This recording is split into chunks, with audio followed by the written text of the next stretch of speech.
Over the past decade to a decade and a half, globally we've seen a big increase in outsourcing of applications to outsource application providers by medium and large enterprises. And many of these people have been very successful.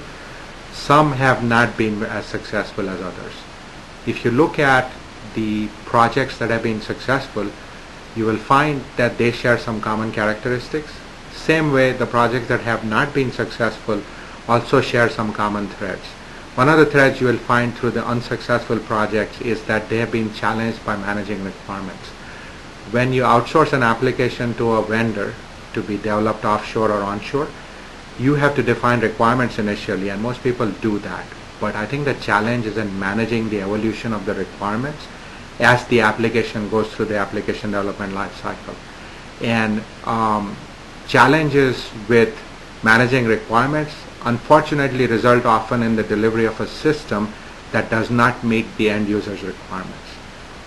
Many customers who are consumers of outsourced application development manage requirements using documents, and document-centric requirements management can be a significant challenge.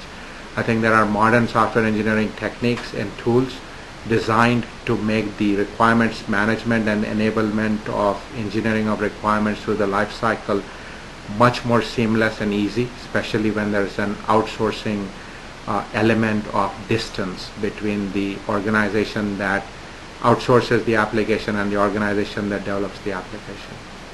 And these are some of the things that people can take a look at to ensure that their applications are delivered successfully.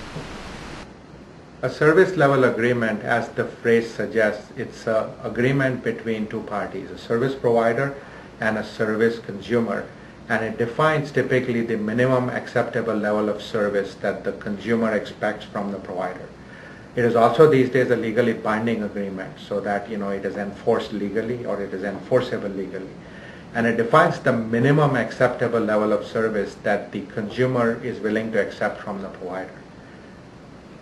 Here are some points to consider while defining and executing on service level agreements, managing them with your outsourced service providers. Number one, what is the minimum acceptable level of service? You must call that out in terms of clear metrics that are understood by both parties. In addition to those metrics being clear, those metrics should be easily measurable.